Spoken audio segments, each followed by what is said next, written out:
with solar is it gives you energy when the sun's shining, basically. You'll set up an array. You'll find your site. You'll set up an array. You have your panels. Um, they gather the photons, turn it into a DC current, send it down the line. When you're getting your solar system, you're not just getting panels. What you have to deal with is about 5 different components. You have to have your racking or your placement. Most of the racking these days is made to warranty longer than a roof.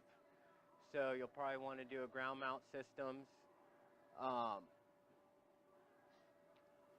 But so you have to get all your racking, your assembly, your wiring, and most people are running. The reason solar PV is actually commercially viable these days is the Italians in 2003 came out with an inverter that would match the sine wave from the power grid and feed that into your house off of the DC current. You can do standalone systems, are definitely a very integral part of standalone systems. The problem is if you use a battery system, you lose 30% of the electricity from the sun. As soon as it goes in your battery banks to pull it back out, minus a third. So you're looking at, not getting the juice back. Most storage systems don't have high amperage. So if your major appliances, your microwaves, if you have an electric oven. Now, if you have a geothermal system, other than their startup voltage needs, those can actually pretty much be maintained by a solar system. They've been integrating panels in with heat exchangers so you can do your house conditioning with a standalone system off of your array. But the main thing is when you go to get a solar system, you're buying like 12 to 18 years of electricity up front. Your panels technically will produce for 50, and there's no moving parts in it. Now, if you go for your own standalone system to where you're not relying on the grid at all, there's a lot more that has to be taken into effect. Your startup amperages on everything.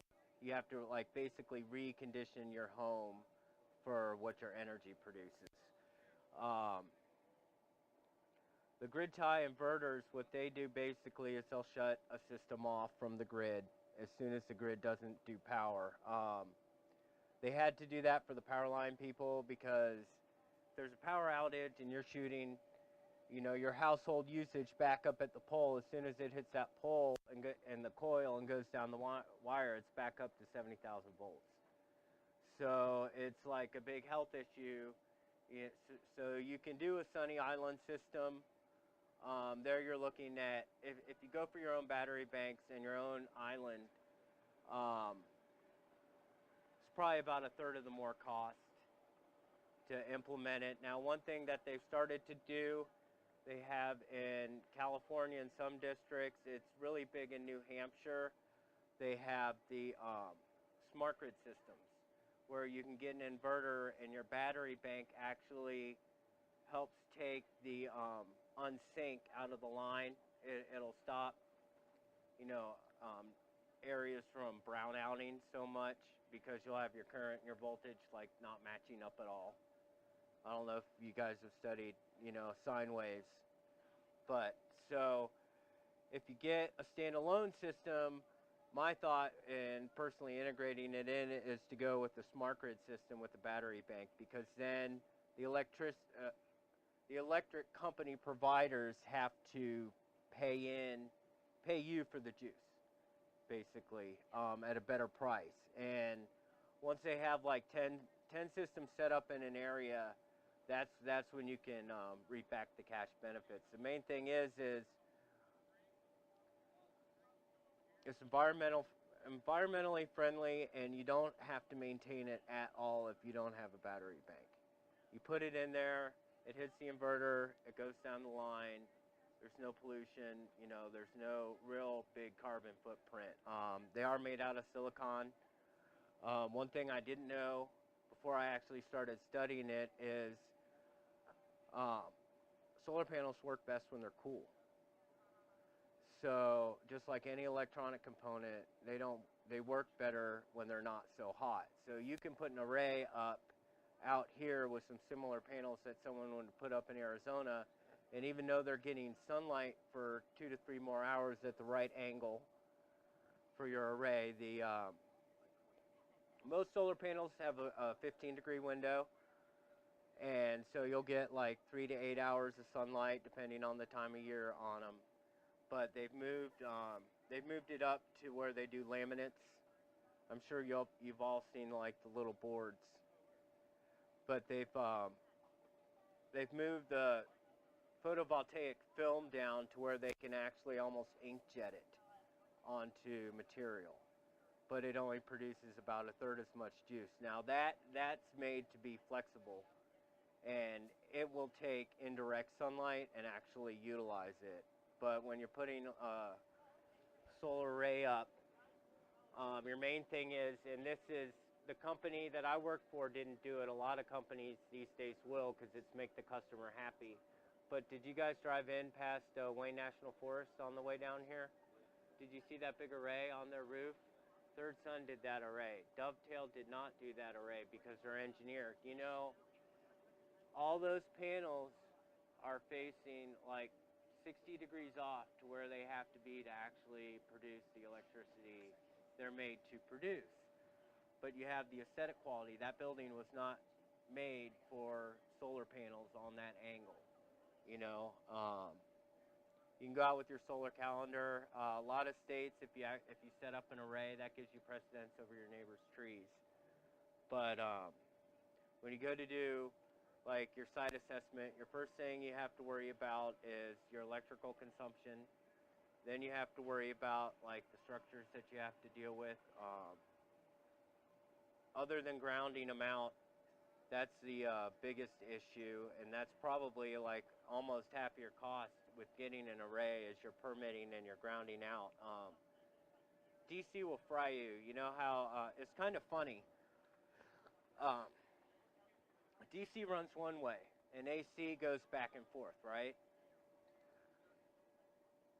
Thomas Edison actually loved DC electricity and didn't like Tesla's ideology of capitalizing on AC electricity, and actually used them doing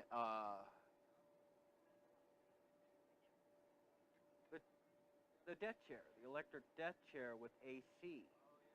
And he did that as a political move to try to make his DC power grids go up versus AC power grids. AC will travel a long ways. Now DC, the thing is with it, will kill you like immediately. With AC, if you get locked into the shock, you can pull your hand back.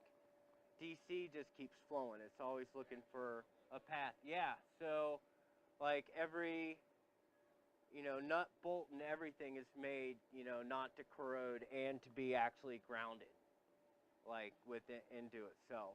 But DC's utilized actually in everything. But to have electricity in your house and to reach over and hit your switch whenever you feel like hitting your switch, you have to do battery storage or grid tie. Now, for storing energy, I've seen people do micro hydro. They'll pump their water uphill, and then they'll use micro hydro, and they'll just let their tanks out and let it move down. You only need about 20 feet of fall for a micro hydro system to work, but you're still looking at losing about a third of your juice.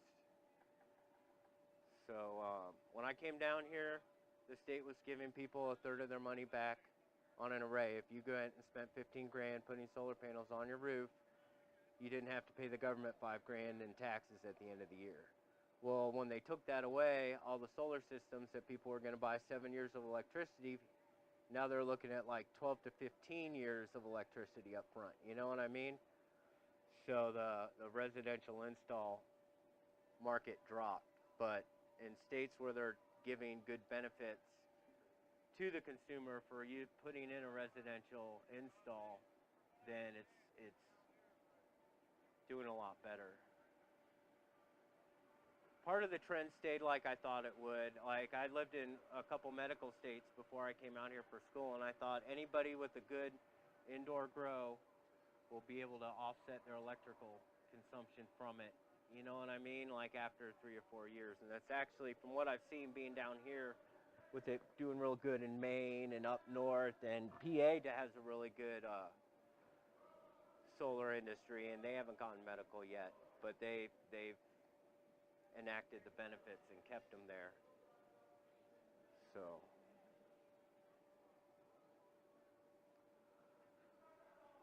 I'm kind of frazzled. So yeah, I had some Kool-Aid at like sunrise. So I was hoping my head would be straight enough to have a be able to share and have it be, you know, in a. So you look like you have questions about solar. You have property. Do you want to put some up?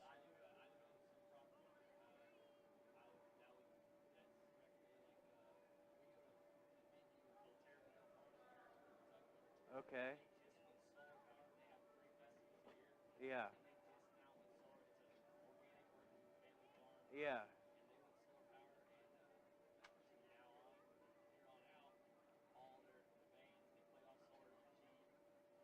Yeah.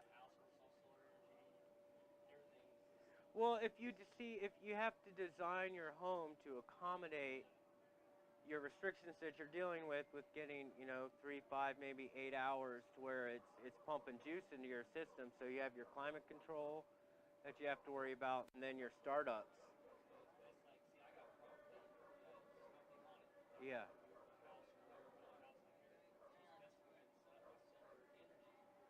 What you'll want to do is, um, you're going to want to look at what your energy consumption needs are for like all your major utilities and your climate control. A really nice built house can take like 1/20th of the electricity just to start with to have to deal with heating and cooling. You know, mine doesn't. I live in a barn. Like literally, like there's an apartment upstairs about the length of this, but I got like 80 acres outside, so it's kind of nice. But I've actually thought about putting panels up there, but it wouldn't work. Like you definitely have to look at where your trees are. You start off doing your site assessment with a solar calendar. I didn't bring one, but it's basically a globe, and it has the night sky, or you take a picture of it and it shows you the shading of everything. And then depending on the chart that you lay within it tells you where's going to be shaded at what time of year during what time. And then from there you go in, you figure out your tilt. If you're going to have a higher need for electricity in the winter, then you're going to want it tilted lower towards or more up, because there's about, you know what, that 7 to 18 degree difference of where the sun's sitting in the sky during the day. So, oh yeah, yeah, and you can do now. Tracking arrays will produce like maybe a third more electricity, but then you're dealing with a bunch of moving parts that might fail. And that's the big thing about it is if your components are going to last you 25, 50 years, you know, you just want it sitting in one place to leave alone. Now, a big part of the cost I was saying was in racking. That's because they use aluminum mostly because of the roof mounts and stuff. Now, something that I've found out since I've been down here, and I helped one of my teachers put an array up next to his workshop. Now, if you're gonna put an array down, it's gonna hit your roof, or it has to be something on the ground that's not gonna move. Well, just putting in a big concrete slab is a couple grand, right? So, an alternative, no, and I think this should really be utilized, and I haven't seen it be utilized, but my one instructor did on his property, is you can get those 20 and 40-foot steel shipping containers, and those only cost like $1,000 to $1,500. Now you can literally, what my teacher did is he had two 40-footers, and he put an array up across both of them, and it's doing, he put like a 40,000, he just tripped his first megawatt inside a year. But here's the kicker. Aluminum, all of our precious metals, copper and everything. I mean, copper is worth more than the penny that it's in now. So the aluminum racking, you're looking at spending a couple grand on that, and then you're looking at spending, thousands more on getting your concrete laid and whatnot. Now, if you actually mount on a shipping container, you can use steel. It's like 1/5 the cost to go get the channel. I mean, you have to design it all out. Everything's, panels usually only rack on like 4 places. Well, you can do that, or you can use them for storage space. What he does is he makes stands and tables. He has like this big electric lathe, and he uses it to power his shop. Well, he only works during the day. So he bought, the way he looked at it is, I bought, 7 years of my juice up front, but he already went through and became a panel wholesaler. So, like, if you want to go look into solar and you're like, okay, I can get 5 panels, 240 watts, that'll produce, 10,000 watts per hour of peak sun, that's not what you're getting. You have to get what it's attaching to, whether it be on your roof, on the ground. You have to have that pretty much. There's a lot of engineering that goes into like a roof, like how much weight can this board take, and what have you.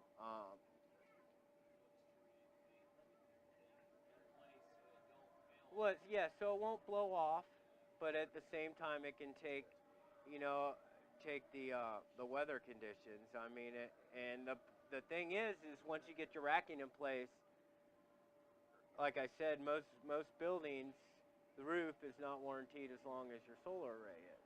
I mean, a roof will go, you'll get it redone. So if you get a solar array put on your roof, you have to take into consideration when is this getting refinished and how I'm going to access it. You have your own box area. Batteries are huge maintenance. They fail, but if you don't mind losing a third of your juice, a battery bank really is good. I've seen it quite often. People add like tap water or whatnot, and not instead of purely distilled water. That'll fry the electrochemical reaction within a battery after a couple times. Well, there'll be minerals that will attach with what's supposed to be be doing the current exchange, but it's very practical. But Japan, Germany beat us. Their banks, you could go in and say, I own a house. I'm putting this array on there. It's taking $70 a month off my electric bill. Give me a 10-year loan for it. The U.S. doesn't do that. I could build an array on your property, and you could sign a note saying you're buying the electricity from it. And the bank will give me a loan to put that array together and put it on your house. But you, as the homeowner, you have to have the money basically up front. So, like my former professor, he put it on a credit card. He found a bank card that would offset everything. Now, one of the main costs that you get back out of a solar array, they have what they call SRECs, carbon credits. It's when dirty energy producers have to offset their dirty energy consumption with having like 20 to 30% renewables, depending on what their precinct zones them for. So they have to buy these SRECs that you produce for producing electricity. Now, a couple years ago, they were going for like $400 a piece. So, and like one professor said, now that I produce 10 SRECs, well, they used to be worth $400 a piece. That means that he was actually going to get $4,000 back this year from what his solar array produced. But now commercially, they're only going for like $100 a piece. So what he thought he was spending, getting back on his buyback.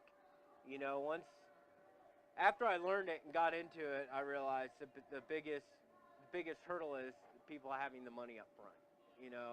the government, when they had all the money that they put out